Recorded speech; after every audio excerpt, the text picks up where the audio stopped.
자여 기도의 자리로 나가는 저와 여러분에게 한영없는 하나님의 은혜와 축복이 가득하며 기도응답의 역사가 일어나기를 주님의 이름으로 축원드립니다.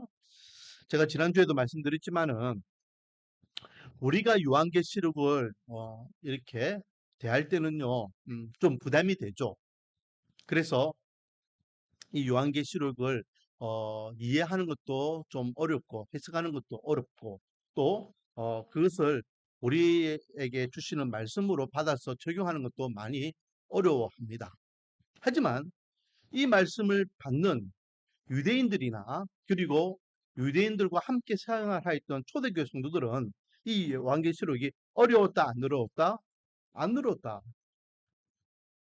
그때는 뭐 목사도 없었고 설교지도 없었고 주석도 없었지만 이 성경들을 이 요한계시록을 교회들마다 초대교회 성도들이 돌아가면서 읽어라라고 했잖아요. 읽을 때에 이 말씀이 어떤 말씀인지를 알아들었다라는 거죠. 그 이유가 무엇이랬습니까? 문화적으로, 문학적으로, 역사적으로, 종교적으로 그들은 충분히 이 요한계시록의 배경 지식이 있었기 때문에 알아들었다라는 것입니다. 그래서 요한계시록은 뜬금없이 갑자기 어떤 한 단어가 나와서 이렇게 이야기하지 않는다는 거죠. 철저하게 이스라엘의 어떤 배경, 구약의 배경이 밑바탕이 되었다라는 겁니다. 그래서 제가 요한계시록 처음 할 때 그런 말 했죠. 이 요한계시록은 성경 66권의 종합편이다. 이 요한계시록 안에는 창세기부터 요한계시록의 모든 성경 66권이 다 들어있다라고 말씀을 드렸습니다. 지난주에도 마찬가지죠. 지난주에 14만 4천, 14만 4천이라는 이 구원받는 수에 대해서 이야기할 때에 이 수는 그냥 뜬금없이 어디서 꼭 튀어나온 게 아니에요. 분명히 성경에서 이 14만 4천이 어떤 의미를 갖고 있는지, 이것이 왜 14만 4천이 되는지를 밝히고 있었죠. 자, 여러분, 14만 4천 무엇을 이야기하는 됐습니까? 분명히 요한계시록에는 이 14만 4천에 대해서 말씀하고 있어요. 감사합니다. 지난주에 분명히 했는데도 처음 듣는 같이. 자, 14만 4천은 이스라엘의 12지파를 이야기한다 했잖아요. 이스라엘의 12지파에 각 지파별로 몇 명씩? 12,000명씩. 12지파의 그 수를 12,000명씩. 그래서 그 12,000명을 12지파가 합쳐보니까 14만 4천이 되더라라는 거죠. 그러면 이 12,000은 뭘 상징한댔습니까? 12,000은. 12는 뭘 상징한댔죠? 12. 성경에서 12, 이스라엘 백성들이 갖고 있는 이 12라는 수의 개념은 따라하겠습니다. 완전하다. 완전수입니다. 완전수. 그러면 12 뒤에 1000을 더해도 되고 곱해도 되겠죠. 어쨌든 똑같은 거니까. 이 1000이라는 의미는 뭘 담고 있습니까? 1000.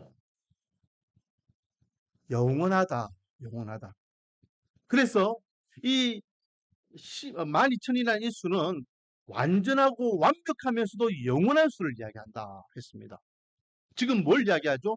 구원받은 자의 수를 이야기하는 데 있어요. 그래서 이것은 어떤 문학적으로 또 문자적으로 이야기할 것이 아니라 상징적이다. 하나님의 구원받은 백성들은 어떻다? 완벽하고 완전하다, 영원하다라는 것이 이 12에 담겨 있고 이것이 12지파를 도하여서 확정 짓고 있다라는 겁니다. 그래서 신천지처럼 14만 4천, 14만 4천이만 구원받는다. 이 말은 안 맞다라는 거죠. 그리고 또 한 가지. 제가 지난주에 팁으로 하나 말씀드렸죠. 신천지가 이 14만 4천을 이야기할 때에 그들이 잘못 이야기하는 것 중에 한 가지가 뭐라 했습니까? 구원받는 이 수를 이야기할 때 성경에서는요. 12지파를 이야기한댔죠. 12지파가 12,000명씩. 근데 이 12지파가 성경에는 지파라고 표현되어 있지만은 지파입니까? 지파가 아닙니까? 지파가 아니라 뭐였습니까? 야곱의 12아들 이름들이었죠. 야곱의 12아들 이름들을 이야기하면서 루벤 지파, 요셉 지파 이런 지파 이야기합니다. 거기에는 분명히 에브라임이나 므낫세 지파가 없었어요. 그냥 레위 지파와 요셉 지파가 있다라는 거죠. 자, 그런데요, 여러분, 신천지도요, 지파를 이야기합니다. 12지파를 이야기해요. 근데 신천지에서 이야기하는 12지파는 뭘 이야기할까요? 예수님의 12제자 이름을 이야기해요. 그러니까 완전히 말이 안 맞는 거예요.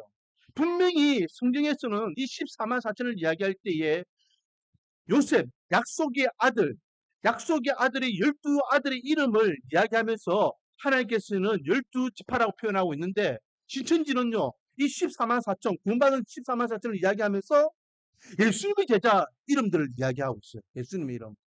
그러니까 그거는 비성경적이죠. 저들이 아무리 다른 것이 다 성경적이라고 이야기해도 이거 하나만 봐도 그들은 성경적이지 않다라는 것을 우리가 충분히 이해합니다. 자, 이렇게 구원받은 하나님의 백성들에 대한 수를 지난주에 잠깐 언급하면서 이제 오늘 본문으로 들어가면 7번째 인입니다. 지금 우리 뭐 하고 있죠? 하나님의 오른손에 있던 이 두루마기를 떼는 작업을 하고 있죠. 이 내용이 뭔지를 지금 이야기하고 있는 거예요. 결론적으로 이야기하면 이 두루마기는 뭘 이야기하는 책입니까? 하나님의 심판을 말씀하고 있는 책이다라는 걸 알 수 있었죠. 그래서 첫 번째 인이 떼어지고 두 번째 인이 떼어지고 해서 여섯 번째 인까지 떼어지고 난 다음 지난주에 14만 4천에 대해서 이야기했습니다. 자, 그리고 오늘 8장 1절입니다. 8장 1절 같이 한번 읽어보겠습니다. 시작. 일곱 번째 인을 떼실 때에 하늘이 반 시간쯤 고요하더니 드디어 마지막 단추를 이제 떼는 거예요. 마지막 단추. 일곱 번째 인을 딱 떼는 겁니다. 그러면 이제 완전히 하나님의 책, 두루마리 책은 이제 다 오픈되는 거죠. 근데 여기서 이 제가 그 심판에 대해서 이야기할 때에 요한계시록에는요, 심판 시리즈가 몇 개 있습니까? 몇 개? 세 개 있죠. 첫 번째는 인에 대한 심판, 두 번째는 나팔에 대한 심판, 세 번째는 대접에 대한 심판. 이 전부 다 7개입니다. 7개. 7개라는 것은 완전수를 이야기하고 있고 하나님의 심판은 완벽하게 온전히 이루어진다라는 것을 말씀하고 있다 있습니다. 그런데요, 오늘 본문에 보니까 7번째 인을 떼요. 7번째 인을 떼는데 2절 말씀을 보니까 내가 봄에 하나님 앞에 7천사가 서 있어 뭘 들고 있더라? 7나팔을 들고 있더라. 7천사가 각각 손에 뭘 들고 있더라? 나팔을 들고 있더라. 나팔을 들고 있더라. 자, 그러므로 이 8장에서는요, 지금 7번째 인이 떼어짐과 동시에 7나팔에 대한 심판이 연결되고 있다는 걸 알 수 있죠. 근데 이 두 개는요, 같은 건 아니에요. 인이라는 이 심판에 대한 두루마리 인을 7개 떼는 것과 천사들 나팔을 7명의 7천사가 7나팔을 부른 것은 완전히 다른 겁니다. 그러나 서로 뭐는 관계 있다? 연결은 돼 있다. 연결은 돼 있다. 관련성은 있다. 독립된 메시지지만은 연결은 돼 있다. 라는 것을 우리가 생각하면서 보면 좋겠습니다. 그래서 7번째 인을 떼는 데에 그것이 그냥 7번째 인으로 끝나는 것이 아니라 자연스럽게 7나팔과 연결된다라는 것을 알 수 있고 7인은 결국은 뭘 이야기합니까? 7인은요. 앞으로 하나님의 심판이 이 땅에 반드시 일어날 것인데 그 심판을 뭐 해라? 준비해라, 준비해라, 준비해라. 그래서 첫 번째 인이 뭘 상징한다 했습니까? 이기는 자에게 주시는 메시지라 했잖아요. 이기고 이기라, 승리해라.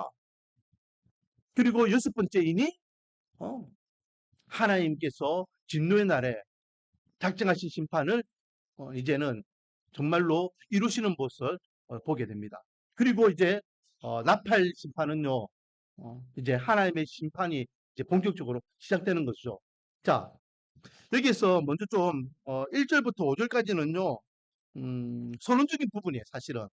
제가 조금 전에 이야기했던 것 같이 7번째 인과 7번째 나팔이 서로 연결되는 고리로서 1절부터 5절까지가 이제 기록되어 있는 건데, 자, 여기에서 느닷없이 무슨 내용이 있냐면은 천사들이요. 3절에 보니까 7천사가 서 있는 데에 그 천사는 놔두고 7천사는 놔두고 3절에 보니까 또 다른 천사가 있다라는 걸 이야기하고 있죠.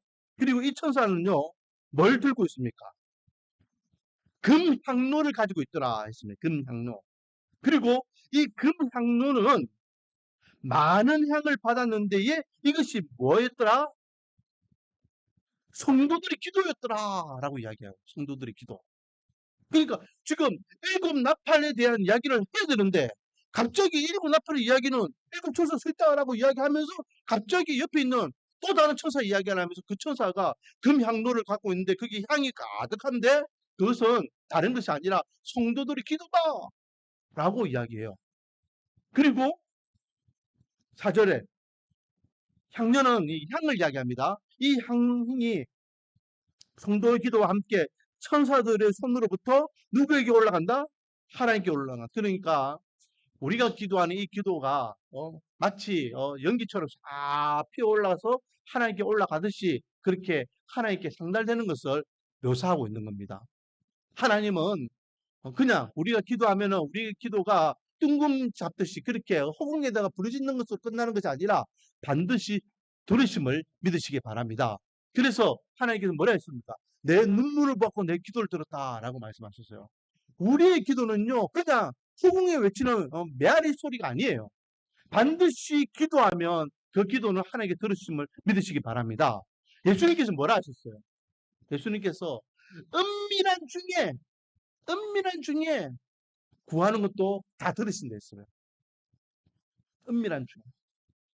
저 여러분이 기도하는 모든 기도 전부도 입으로 벌려서 기도하는 기도나 아니면 속으로 이렇게 기도하는 기도나 골방에서 기도하는 기도나 또 교회 안에서 이렇게 통성을 하는 기도나 어떤 기도든지 하나님을 향하여 믿음을 구하는 모든 기도는 반드시 하나님께서 들으심을 믿으시기 바랍니다.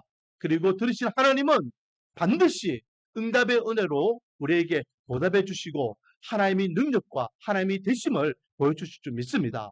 그렇기 때문에 오늘도 우리가 이 밤에 기도하러 나온 이 밤이 하나님 앞에 우리의 기도가 상달되는 밤이고 하나님께 우리 기도를 들으시는 밤이고 들으신 하나님께서 우리의 인생을 책임져 주시는 밤이고 하나님의 능력을 베푸시는 밤이 될 줄 믿습니다. 내 믿음대로 될 줄 알겠습니다. 내 믿음대로. 자, 그런데요. 이 3절에서 5절의 이 성도들의 기도는요. 그냥 모든 일반 보편적인 성도들의 기도인 것 같이 생각되지만은 이 기도는 조금 다른 기도라는 것을 우리는 생각할 필요가 있어요. 지금 우리가 뭘 지금 쭉 보고 있습니까? 하나님의 심판에 대해서 보고 있죠. 하나님의 심판에 대해서 쭉 보고 있는데 갑자기 성도들의 기도 이게 뜬금없이 또 중간에 나타났단 말이에요.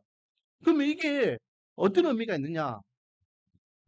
아무 의미가 없이 그냥 요셉이 요한이 보다가 저 천사는 뭐 금향로를 들고 있네? 아 저거는 성도들의 기도구나. 이렇게 뭐 이렇게 스쳐 지나가는 것을 본 것이 아니라는 거예요. 지금 이 요한계시록의 맥락을 볼 때에 이 1절부터 5절까지의 이 내용이 아주 중요한 의미가 있다라는 것입니다. 그리고 이 성도들의 기도는 어느 성도들에 대한 기도이냐? 자, 답은 5절에 나와 있죠. 5절. 자, 5절 같이 한번 읽어볼까요? 시작. 천사가 향로를 가지고 제단에 불을 담아다가 땅에 쏟음에 우레와 음성과 번개와 지진이 나더라. 자, 여기에서요. 두 가지를 우리가 생각하면 됩니다. 한 가지는요. 이 제단이 이 향로를 가지고 제단에 불을 담아가지고 이 담은 이 향로를 쏟아버려요. 엎어버린단 말이에요. 자, 하나님이 기도를 했잖아요. 하나님께 드리는 성도들이 기도를 했단 말이에요. 그럼 그 기도를 하나님께서 받으시는 기도인데 갑자기 그 향로를 뭐예요? 엎어가지고 쏟아버렸다. 이거는 응답을 이야기하는 그냥 보편적인 응답이 아니라 우리가 보세요. 밥상을 쏟아버렸다. 뭐 이렇게 뭘 이렇게 쏟아버렸다. 이런 것들은 어떤 과격하게 표현하는 것들은 분명히 그것이 정상적이지 않다라는 것을 알 수 있겠죠. 자, 그런데 소돔에 뭐가 났더라? 무슨 소리가 났더라?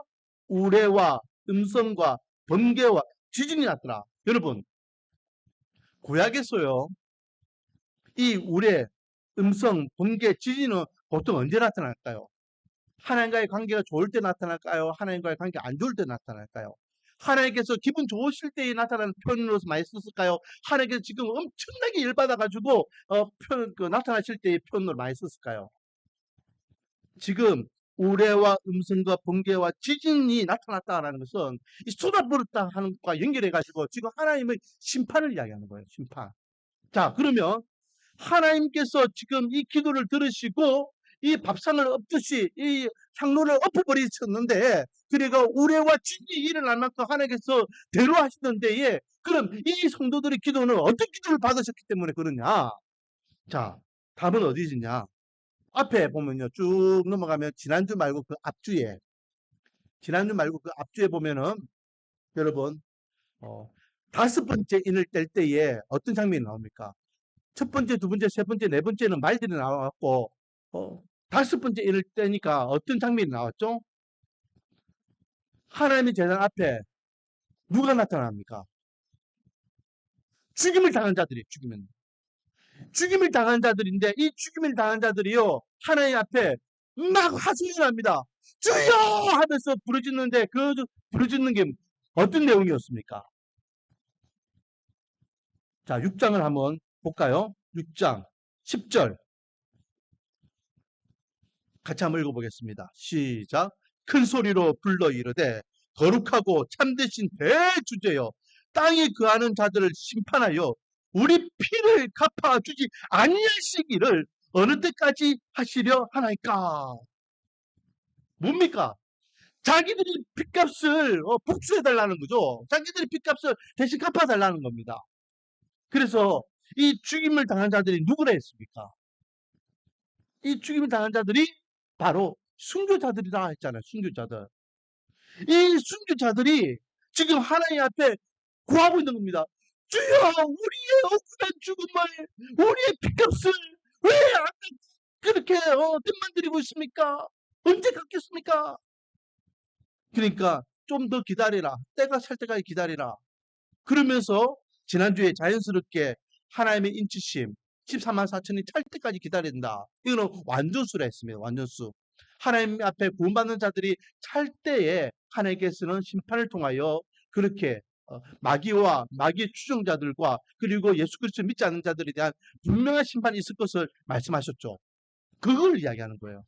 그러므로 지금 이 일곱 번째 인과 그리고 일곱 나팔을 이야기하면서 중간에 이 금향로를 가지고 하나님께 엎으시는 이 장면은 이제 무엇이 시작되었다? 하나님의 심판이 시작되었다. 그 중요한 것은요, 8장 1절을 보니까 일곱 번째 인을 뗐는데, 하늘이 어떻게 했어요? 하늘이 몇 시간? 반 시간쯤 고요했더라. 반 시간쯤. 성경을 보면은 반 시간이 돼 있어요. 반 시간쯤 고요했더라. 그러니까 이를 딱 뗐는데 정막이 흐르는 거예요. 30분 동안은 그러니까 정막이야. 이거는 어떤 의미가 있냐면 구약 시대 때에 레위기에 보면은 제사장들이 이게 성막에 들어가서 향을 피우잖아요. 그 향을 피울 때에 그 향이 이제 쫙 물어가지고 이제 그 성막을 쫙 메꿀 때까지 시간이 보통 이게 30분 정도 걸린다. 그 시간을 이야기야. 그 시간. 충분히 그것이 전부 다 향연이 이렇게 표현할 때까지를 이야기한다라는 거죠. 자, 그렇기 때문에 지금 이 2절부터 5절까지의 천사들의 이 향로, 이 기도, 그리고 엎으심, 이거는 이제 충분히 하나님께서 때를 기다렸다라는 겁니다. 때를 기다렸다. 그리고 이제 본격적으로 6절부터 보면 이제 일곱 천사가 일곱 나팔을 이제 불기 시작합니다. 나팔은 뭘 이야기합니까? 구약시대 때의 나팔은요, 의사표현을 이야기하죠. 의사표현. 전쟁을 이제 시작할 때나 아니면 하나님의 메시지를 전달받을 때나 또, 그 외에도 여러 가지 어떤 온 백성들에게 전달해야 될 전달사항이 있으면 이 나팔 소리를 통하여 나팔을 길게 불든지 짧게 불든지 또 한 번 불든지 여러 번 불든지 그 기호를 가지고 이렇게 전달하는 것을 보게 됩니다. 그러므로 이 나팔을 불었다라는 것은 이제는 하나님께서 이제 신호를 준다는 거예요. 신호. 자, 6절입니다. 6절. 일곱 나팔을 가진 일곱 천사가 나팔을 불기 준비하더라. 7절. 첫째 천사가 나팔을 부니 나팔을 불었어요. 그러니까 이제 어떤 현상이 일어납니다. 어떤 현상이 일어났죠? 피 섞인 우박과 불이 나와서 땅에 쏟아짐에 땅의 3분의 1이 다 타버리고 수목의 3분의 1도 타버리고 각종 푸른 풀도 타버렸더라. 이제 본격적으로 하나님의 심판이 시작된 거예요. 그런데 첫 번째, 두 번째, 세 번째, 네 번째 나팔 소리가 울려 퍼지는데 오늘 이제 네 번째까지 읽었잖아요. 그런데 이것은요, 사실은 무엇에 대한 심판이냐면 첫 번째는 이 나팔이 불어서 이렇게 불박이 떨어짐으로 인하여서 땅에 쏟아졌다 해서 땅에 대한 심판.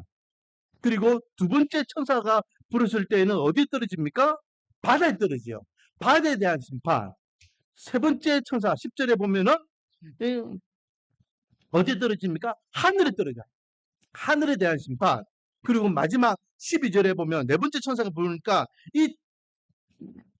이 나팔 소리가 분무로 인해서 하늘에 있는 해와 달과 별들이 3분의 1이 타결받아 가지고 어둠이 일어나게 되더라라는 것이죠.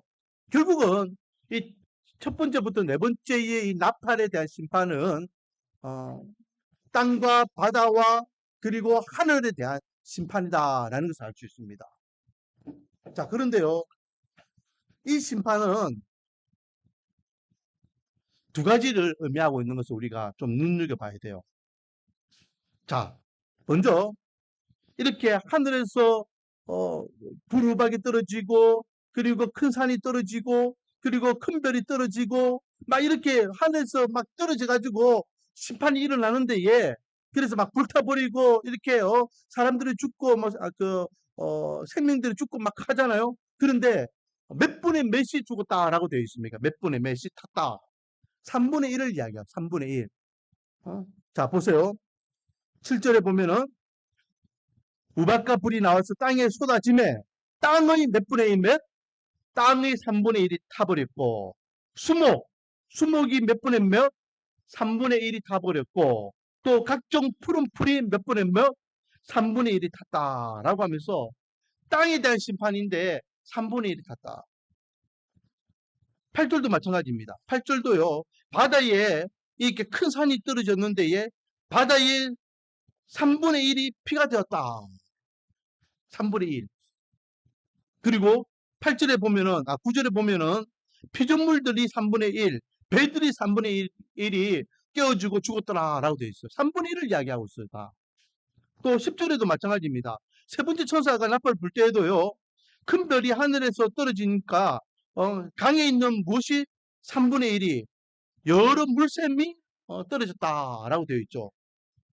그리고 12절에도 마찬가지입니다. 해와 달과 별이 이렇게 타격을 받으니까 몇 분의 몇? 3분의 1. 해 3분의 1, 달 3분의 1, 별들의 3분의 1이 타격을 받았다. 3분의 1을 이야기하고 3분의 1. 자, 3분의 1은요. 레위기 말씀에 보면은 레위기 말씀 보면은 레위기 레위기 예레미야 말씀을 보면은 5장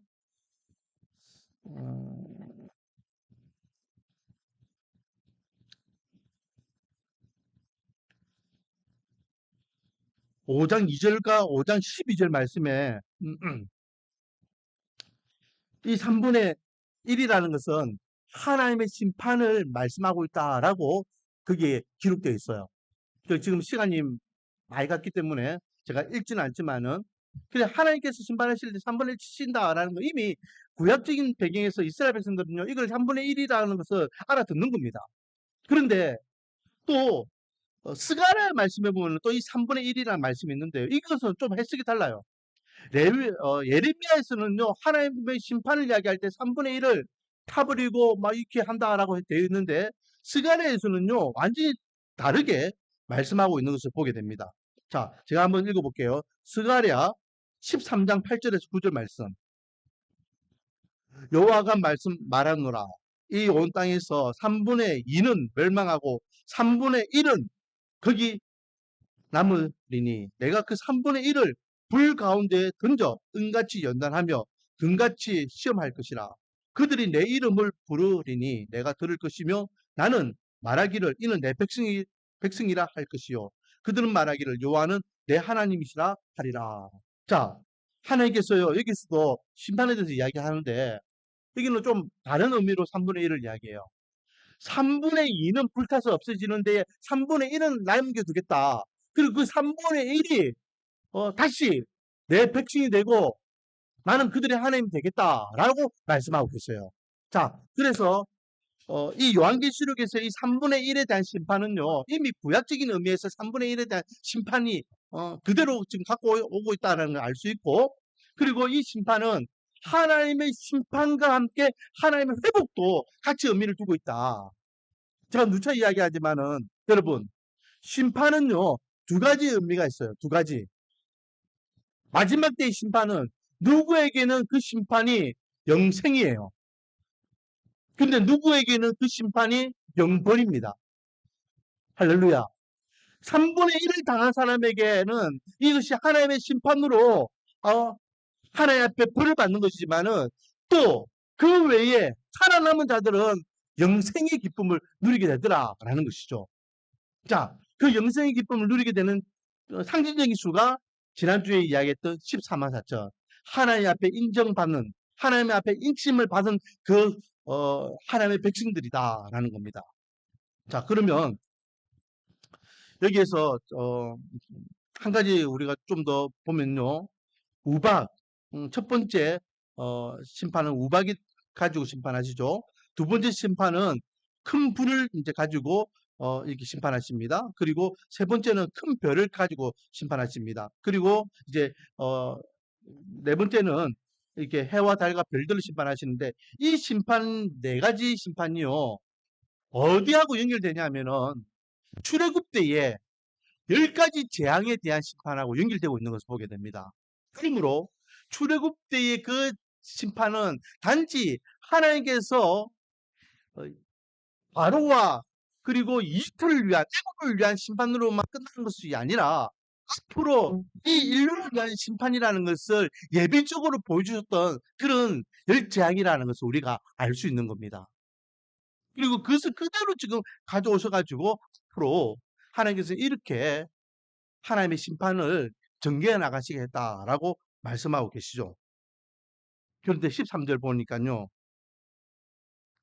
천사가 천사가 소리칩니다. 화로다라고 하면서 소리치는데 왜 화라고 이야기합니까? 큰일 났다. 이제는 큰일 났다. 절단 났다. 어떡하겠냐? 왜? 아직 나팔 불어야 될 천사가 몇 명이나 더 남아 있다? 3명이나 더 남아 있다. 3명이나. 이제 4개 천사가 4명이 지금 나팔 불어 가는데 지금 이렇게 심판을 받고 있는데 앞으로 새 천사가 더 나팔을 불어야 된다. 그만큼 하나님의 심판은 잔혹하고 훌중하고 감당하기 어려운 만큼 그렇게 무시무시한 심판이다라는 것을 이 독수리가 외치면서 그 외침 속에 의미를 담고 있더라라는 겁니다. 자, 오늘은요, 일곱 나팔에 대한 심판, 1절부터 첫 번째부터 네 번째 심판에 대해서 말씀했는데, 뭐 오늘 본문을 통해서 우리가 기억해야 될 것은 두 가지입니다. 첫 번째는 기도에 대한 문제죠. 하나님은 우리가 기도할 때에 반드시 들으시고 응답하신다. 그리고 두 번째는 이제 심판에 대한 메시지입니다. 하나님은 하나님의 때가 차면은 반드시 말씀하신 대로 이 땅에 엄청나게 우리가 감당하지 못할 만큼의 심판이 현실적으로 일어날 것이다. 그러므로 우리는 이 두 개를 연결하면 뭐가 됩니까? 이 두 개를 연결한 연결고리가 바로 믿음이라는 거예요. 믿음. 기도도 무엇으로? 믿음으로 하는 겁니다. 자, 하나님의 심판도 무엇으로 준비해야 된다? 믿음으로 준비하는 겁니다. 그래서 예수님께서 마지막 때에 믿음을 보겠냐라고 말씀하신 거예요. 그러므로 우리가 늘 말씀을 대할 때마다 믿음으로 이 말씀에 접근해야 될 줄 믿습니다. 그리고 오늘 이 밤에도 기도할 때에 그냥 입으로만 떠드는 기도가 아니라 내 기도가 하나님께 상달될 것을 믿고, 그래서 하나님께서 반드시 내 기도를 응답해 주실 것을 믿고 그 믿음대로 우리가 기도하는 시간 되기를 소망합니다. 그리고 주님이 언제든지 마지막 때라고 말씀하셨죠. 저와 여러분은 지금 마지막 때를 살아가고 있는 겁니다. 7번째 인이 떼기 직전까지 살아가고 있는 거예요, 여러분. 그렇기 때문에 언제든지 예수님께서 마지막 7번째 인을 떼고 7천사가 나타나가지고 나팔 불기 시작하면 이제는 우리가 걷잡을 수 없는 하나님의 심판이 계속해서 몰아붙이게 될 것입니다. 그때에 살아남을 수 있는 하나님의 그 심판으로부터 우리가 면할 수 있는 유일한 방법은 예수 그리스도의 보혈의 피, 믿음밖에 없다라는 거죠. 그러므로 끝까지 이기는 자에게 주시는 믿음, 이 믿음을 우리가 붙잡을 수 있는 저와 여러분이 되기를 원합니다. 그래서 우리가 믿음이 흔들리지 아니하도록 건강, 물질, 환경, 관계 어떤 이유에서든 흔들리지 않는 믿음을 잡고 언제든지 주님의 심판이 임할 때에 심판이 아니라 영생, 또 지옥이 아니라 천국, 하나님의 백성으로서의 그런 영광을 누릴 수 있는 준비된 자가 되자라는 것이죠. 그것이 오늘 우리에게 주시는 메시지입니다. 자, 그러므로 오늘 이 밤에 우리가 기도하기를 원합니다. 우리에게 어떤 기도 제목이 있습니까?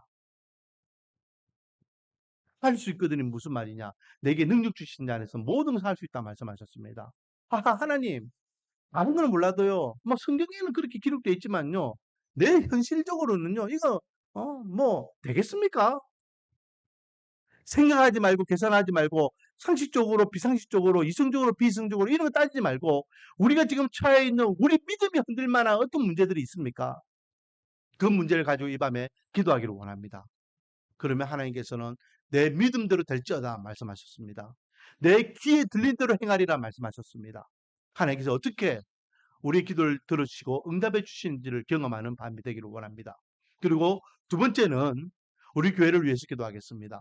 이 마지막 때에 우리 교회를 세우신 목적이 뭡니까? 바로 그 믿음을 지키라는 겁니다.